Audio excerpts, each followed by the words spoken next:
Alright, welcome back to our look at combat in the Mage Knight board game. We've finished at this point our breakdown of pretty much all the mechanics, having covered the core concepts, the way attacks work, the way blocking works, and the way damage works.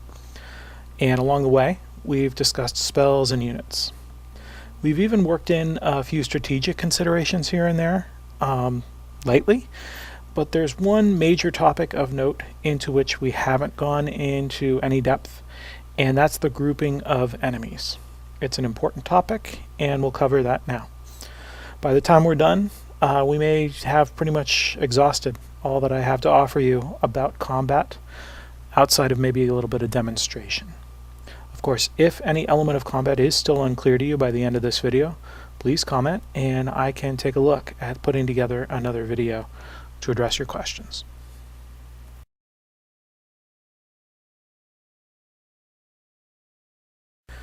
The grouping of enemies together exists as an option for you in the game really for just one reason, and that's efficiency. If the only real attack that you have available to you is just, for example, Blood Rage, and you're powering it with red mana and you're able to take a wound in order to generate 9 attack, then that's going to give you the option to use just that one card if, for instance, I'm assaulting this keep here.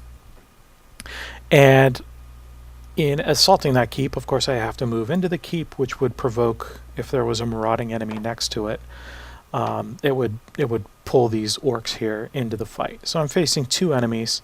Suppose I only have the one card. That's really an attack card. I don't have any skills that are going to help me.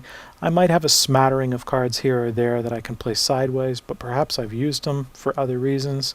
Perhaps I want to save them for something else. Maybe they're influence cards and I need them inside the keep.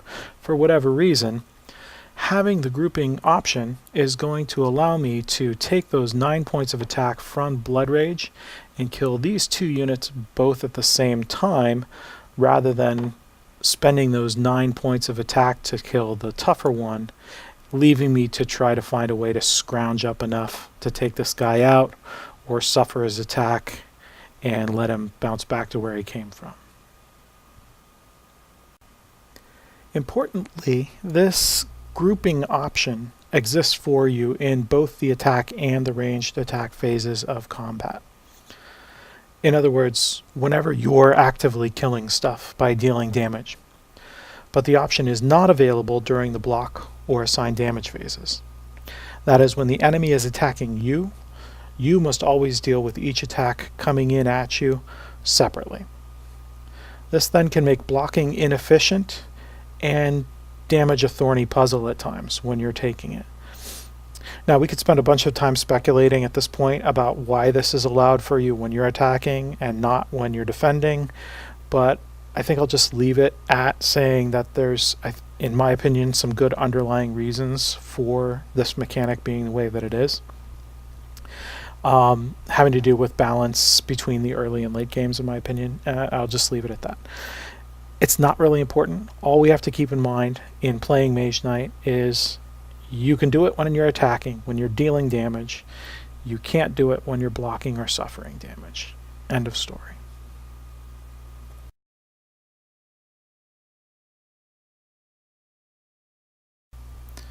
The underlying mechanic for grouping enemies together is actually really quite easy to get a hang of. Even though aspects of your enemies can complicate the process, we'll get into that, this can leave you with some difficult decisions to make. At heart, the core mechanic here is really, really simple.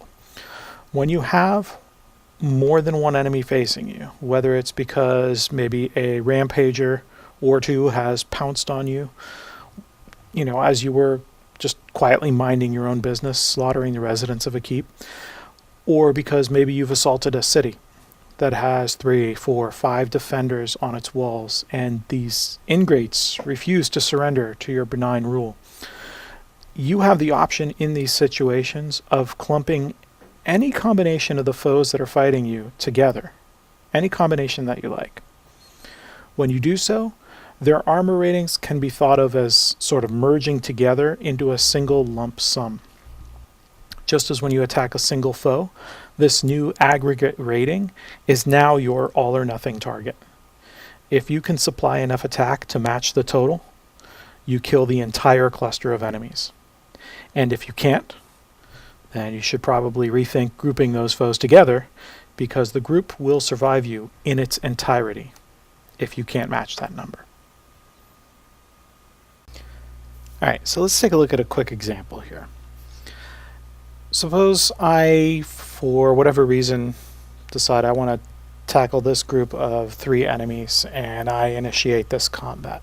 I don't know, maybe I'm assaulting a keep and I got 2 rampagers. Don't worry about how it happens. Let's take these guys out with the cards that we've got. Now, it might be late game and I might have a couple of skills available, and I definitely have plenty to be able to take these guys out as it is, right?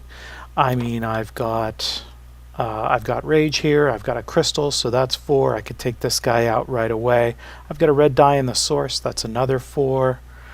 I could play that for attack 2 to take this guy out, and then all I need is my cold swordsmanship and any one of these sideways to take out the last guy. That's all great, but I've used up my 3 cards here plus one of these. Maybe I don't really want to do that. So let's take a look at a way that I might perhaps save one of those cards because I'm planning to use them later, or I simply know that I only have a handful of cards left to play in this turn. I got plenty of time to get through them. Whatever I'm doing next round, it'd be good to have that extra card to play sideways. It's all about efficiency in this game, so there's any number of reasons why you simply want to play fewer cards if you can in a number of situations. Not always the case, but definitely might be. So here's what grouping allows you to do in order to make that happen. These 3 enemies together are a combined 12 armor. None of the complications that I mentioned earlier are going to apply here because none of them have a special defensive ability. If they did, this skill here, which allows me to deduct armor, would apply to that group, kind of treated as a single enemy, so I would be able to reduce that armor based on the skills involved. The defensive abilities involved. But again, there are none here, so this skill here is totally irrelevant to me at this point. All I need, though, is to be able to find a way to generate 12 attack, because they have a total of 12. I can again play Rage with a crystal from my inventory. I can play Rage with the mana from the source, and then I could play that same Cold Toughness card and toggle my Cold Swordsmanship for another 2, bring in my total. 4 plus 4 plus 2 plus 2 is 12. Boom, I've killed them all, and I haven't had to use any of these cards, saving them for later. That's essentially it. I've been 1 point more efficient in killing those 3 enemies because I am allowed to group them together. It's really that simple. Alright, so let's consider a slightly more complicated example. Suppose I need to take these 2 guys out at range because I can't afford to take the wounds that they're going to hit me with and still have cards left over to kill them afterwards. I might be able to block them a little bit, but it's going to be tough. I've got 12 points of block that I'm staring at there without a lot of sources of block available to me. So what do? I try to kill them at range. Obviously, I'm not assuming that we're still in a keep situation because the fortification would make that all kinds of not workable. But I don't know, maybe I get these 2 enemies from a ruin token or something like that. So I decide I want to take them out at range. In this particular instance, I can do that. And in this particular instance, I can do it actually with the cards available to me. I can do it with or without grouping because I happen to have a nice elegant match between my damage and the armor on their tokens. I can play a 5 range attack to kill this guy, and then I can play my swiftness for 3 attack and add to it my sharpshooting, which if it's daytime is at least another 1 to take this guy out with 4. So grouping in this particular instance is not of any value to me. Alright, so consider a situation in which I do need to group. Assume it's night, and assume I want to take out these two enemies for whatever reason. I'm looking at a 4 armor Wolf Rider, and I've got an elusive orc who looks like a 3 but is actually a 6, because after all we're in the ranged attack phase, and therefore by definition I haven't blocked him. So he counts as 6, bringing the total of the group to 10. Now I do have a way of generating 10 ranged attack in this situation. It is night, so I get 2 from sharpshooting. I have catapults, which I can activate, although I cannot power them up to 5. I can play their base siege attack, which I can use in the ranged attack phase, bringing my total to 5. And then I could play concentration over here, powered with green, to get ranged attack with a +2 for another 5, bringing my total to 10. That would allow me to kill that group. Now, if I wasn't able to group these two enemies together, I would not be able to kill both of them, because again I can't play cards sideways in order to generate ranged attack. I can only generate base attack that way. Concentration on this gives me ranged attack 5. I can play 3 here, and I can add 2 to either.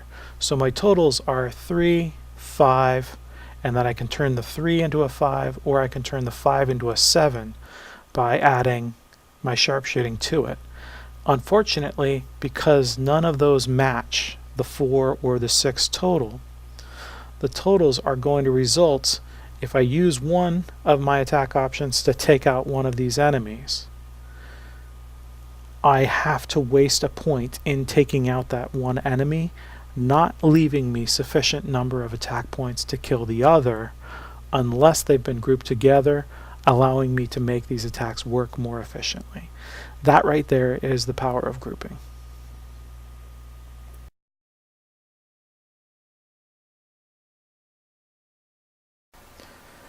Now, the examples we have rehearsed thus far were deliberately chosen for their simplicity. Would it were always so easy. But of course, if it were, then everybody would be a conquering mage knight. The bar's a little higher for us here. Fortunately, you, my friends, are mage knights. You are the chosen ones. And as such, you may have already begun asking yourself, what happens when some of the enemies have defensive perks, such as resistance or fortification? How do you treat, for example, the grouping of two enemies together into an aggregate during the ranged attack phase, when one is immune to ranged attacks and the other isn't? Are you just not allowed to group these enemies? Do you have to reach for a calculator and start doing some sort of bizarre calculation? Or what?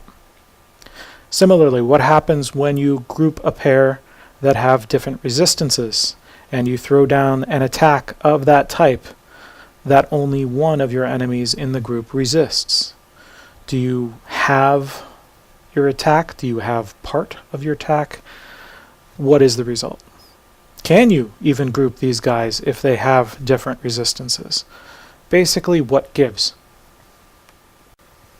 Well, the good news is that you are always allowed to group any of the enemies in combat together at your whim.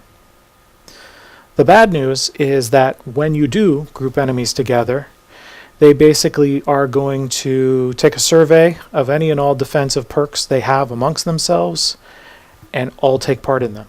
They share all defensive perks amongst all members of the group. I guess bumping elbows in the trenches while facing the Stygian cyclopean horror that is an angry Goldix is going to breed a certain esprit de corps in the likes of orcs and fire mages. Now, the way this is put in the rulebooks, it appears to apply not only to defensive benefits that are listed on the enemy tokens, your resistances and your fortifications that are actually on the tokens themselves, but also to site fortifications as well. If any foe in the group has a resistance, then they all have it.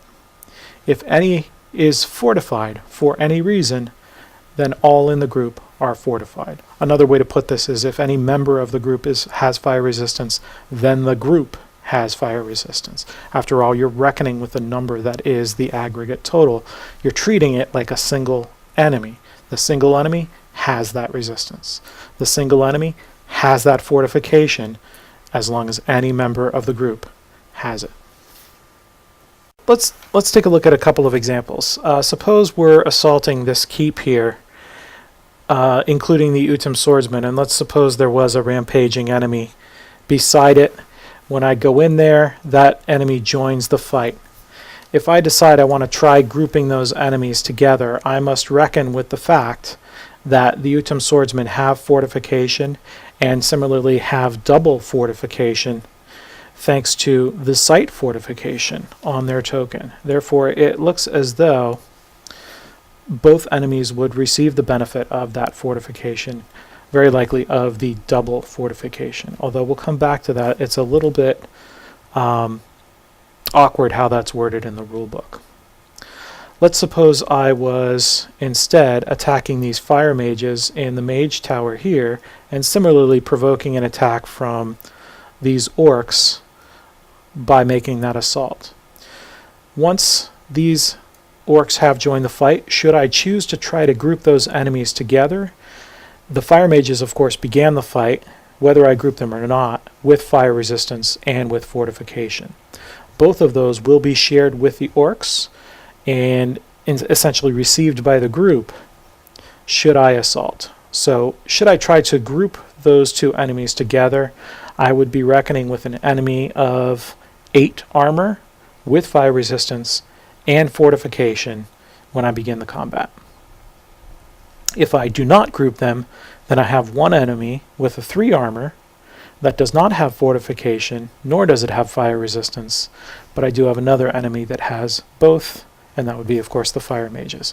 So it's going to depend on what cards I have in play and the consideration of the sharing of those attributes that is going to determine whether or not I'm going to choose to group those enemies.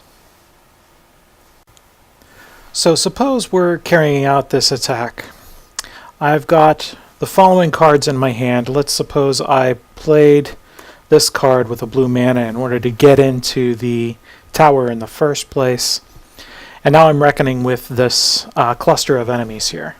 Now in this particular instance, I'm probably, with these cards, not going to want to group these enemies. The reason being, if you total up my attack available, and we're bracketing skills and units here, so we're just dealing with these cards on the table just for the sake of simplicity. If I have these cards available, I actually have 9 points of attack that I can generate to take these guys out, which is plenty, whether they're grouped or not. You'll notice that none of these attacks are fire, so the fire resistance is not currently a problem. However, one of my attacks is a ranged attack. So what I would need to do in order for that ranged attack during the ranged attack phase to have any impact whatsoever would be to pick off the unfortified unit first, which I can do because I'm not forced to group them. So in the assault, the orc joins the fight. I can choose to pick him off by playing swiftness and killing him outright. I go into the damage phase and I maybe take a couple of wounds, and then I play these 3 cards to generate 6 physical attack, thus killing this guy. Easy peasy. It's just your basic, regular, everyday assault. But what if things are different? What if when I assault this 2 enemies, I do still have the 3 attack cards, Instinct, Rage, and Cold Toughness, but suppose I don't have Swiftness and instead I have Flame Wall. Well, now I'm faced with a bit of a problem because I have no ranged attack, of course, on offer, so we're going straight to the attack phase and we're just assuming I lived through the damage, and now we're grouping in the regular old attack phase. I can, let's suppose, play Flame Wall for 5 fire attack and add to it my 6 points of attack from these cards. That's going to give me a total of 5 fire and 6 physical attack. Now, if I group the enemies together, they have 8 points of armor, So that should be plenty. However, they do have fire resistance, so I have to reckon with that. Okay. Now, if I am grouping the enemies, again, it's just 8 points with fire resistance, so any fire attacks that I contribute are going to be halved in their effectiveness. That means that my flame wall is reduced to a 2. As a result, I actually do have enough. I've got 8 points, and by grouping, I'm able to kill those 2 despite the fire resistance. But what if I hadn't grouped these 2 in the attack phase? Well, I can always play flame wall and take out these orcs, and then play these 6 physical attack in order to take out the fire mages. So in this case, grouping at the end of the day wasn't really necessary. Didn't save me, and also didn't hurt me. It was kind of a toss-up. So now let's consider a scenario where things don't work out quite so happily for us, because unfortunately of this complication of the sharing of resistances. So what we have here is a fire mage who, when resistant to a fire attack, as he is going to require, if we're using only fire attacks, a good 10 points of fire attack, because that 10-point attack is going to be reduced to a 5, which is still sufficient to kill it, but anything less than that would be dropped to 4 or below, which would be insufficient. So we need at least a 10 points of fire attack in order to take him out by himself. Now, we do have that much fire attack in our hand with this set of resources at our disposal. We've got a ranged fire attack 5, we've got a fire attack 5, so that's 10 right there, but we also have the black crystal, so we could bump that up. And the flame wave, at least the way I read this, it says fire attack 5, plus 2 for each enemy that you're facing. We're facing 2 enemies, so that means we're looking at 9. 9 plus 5 would be 14. Similarly, if I have 5 from Flame Wall, and I choose to play the Siege fire attack, well then I'm getting 8 out of that, so that's a total of 13. So you might think when grouping these enemies, hey, happy day, we can take them out. After all, I've got 13 points of attack that I need. However, grouping unfortunately is not going to work that way, because when I group these enemies again, those orcs are also going to be fire resistant. In other words, it's really not even best to think of them as separate enemies and the things are shared. Rather, they become a group, and that group has the fire resistance. So you're looking at 8 armor with fire resistance, which means if we're dealing fire damage, we need to deal 16 fire damage in order to take that group out. So grouping is not, in fact, going to allow us to defeat these enemies. Notice, of course, we can't defeat both of them, at least singularly, either, because in order to get that 10 points of fire attack, I would have to use both of these spells and direct them both at the fire mage, which would, of course, leave the orc unscathed. Or I could play one and take out the orc, keep that card, and not be able to take out the fire mage. In this case, as well, despite the fact that, grouped or not, the fire mages are going to have fortification, I might, in that situation, choose to play the siege fire attack to take them out if I could. However, again, it's only 8 points of fire attack. So unless I have some other way of generating additional siege to throw at this guy, that just isn't an option. So in this particular case, grouping or not, despite having large numbers of fire attack in my hand, I am not going to be able to take both of these guys out. Finally, if I were in a situation where once again I was choosing to assault a unit in a fortification, and I had an enemy that was then joining the fight as a result of my movement, as I would in the case of this Draconum attacking from this forest, then it is always an option for me to try to group those 2 enemies. However, it's very likely to be ill-advised in this situation, because what I'm going to be generating in this particular instance is an enemy with fortification, 13 points of armor, and resistance to fire and ice, and physical damage. That's a tough nut to crack, and I don't care how you slice it. So that's a situation where grouping probably is not going to be very often useful to me.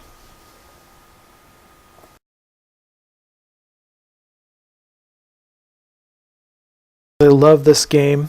The rulebooks aren't always the best, and I will say that after reading the rulebooks in preparing for this video, a couple of things jumped out at me. A couple of bits that could have done with a line or two of additional explanation.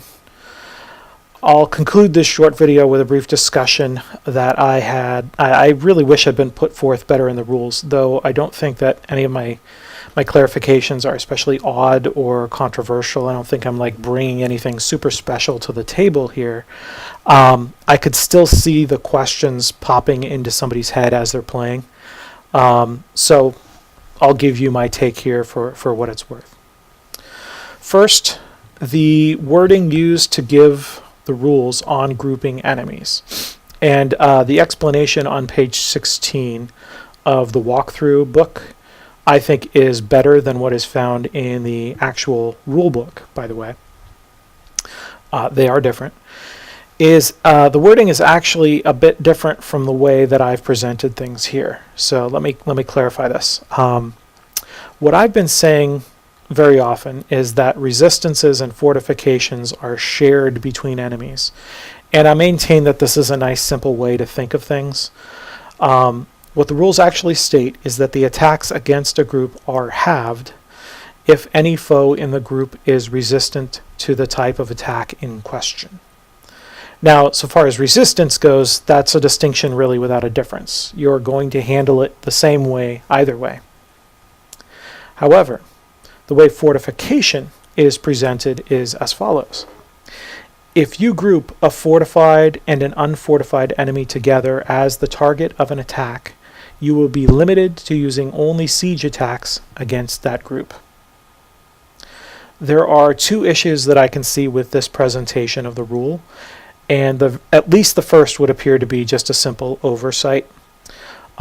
Because presumably the intent here is that this limitation would apply only in the ranged attack phase, though as written, a literal reading would seem to suggest that only siege attacks would be legal in the attack phase as well, which one presumes is unintended, as it would run counter to the way fortification itself is explicitly stated to work on page 13.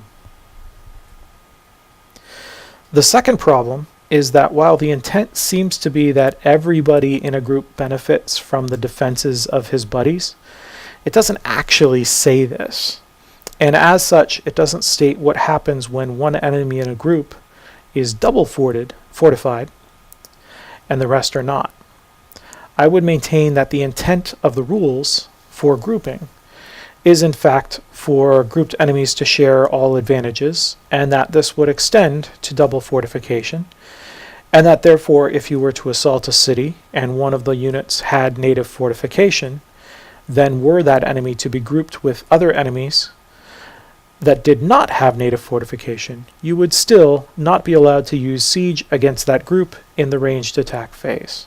After all, if you thought it was supposed to work otherwise, how could you justify killing the entire group, which would then include an enemy that is immune to siege?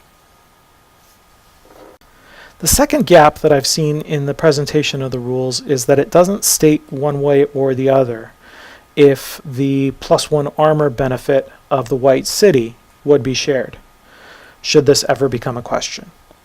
Of course, usually when you're attacking the White City, you're going to be fighting just the defenders of the city, and there's not going to be any question whether they get all the benefits of the armor boost. However, there is a rampaging Draconum that spawns next to the White City, and as such, it may well become part of the combat when you assault said city. When it does so, it seems clear to me that it would not get the +1 armor if you don't group it, because it explicitly does not benefit from the city fortifications, unless by the effects of grouping. So then why would it get the city perk? But if you were to go another step forward and you were to group it, with one of the defenders of the city, well, what happens then? I would argue that it does not get the benefit, even then. The rules as written deal with fortification and resistance specifically, and actually never mention armor increases or things like the elusive quality of an enemy. And therefore, any city defenders would have their armor increased, and their new armor rating would then be what is put into the armor total for the group. But just the base armor for the dragon would be contributed in the same way. I could find no place in the rules that makes this point definitively one way or the other. But I don't know. The intent seems pretty clear to me, at least. But it would still be nice if the rules hadn't left it out. I would also note that if you were to group an elusive enemy into a scenario, it's still always going to be a fact of the matter for that enemy that if you're in the ranged attack phase, it hasn't been blocked, and therefore its armor is, in this case, 6 as opposed to 3. Should you be in the attack phase, there will be a fact of the matter whether or not that enemy's attack was blocked or not.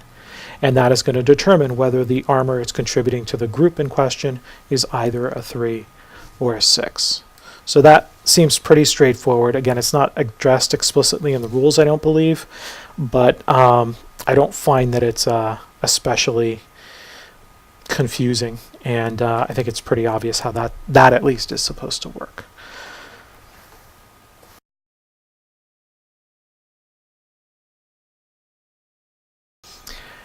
And that's all she wrote. We have come to the end of my Mage Knight combat tutorial. I believe I've covered in as much depth as I probably ever will all of the aspects of combat. I'm sure I missed something, left something out, but hopefully this was helpful to some of you learning the game, some of you that maybe know the game but are trying to refine it. And if you're anything like me and you're that far gone into the realm of Mage Knight, maybe you just got a kick out of watching it just for entertainment purposes. I hope it kept it somewhat interesting. And I will be back, I promise you, before too long with a playthrough video, because that's actually going to be pretty easy to produce. I'm just going to record myself and talk while playing. And hopefully you'll enjoy that. But thank you so much for watching. If you enjoyed this series, please like, share, subscribe, and more videos will be following. If I get some comments from people that would like another aspect of the game discussed, maybe something on the level of grand strategies or something along those lines, I can certainly give my thoughts on the matter. I seem to have a pretty good success rate with the game in terms of victories. So yeah, I'd be happy to do that, to take requests. And once again, thank you very much. I hope you enjoyed it, and good hunting, Mage Knights.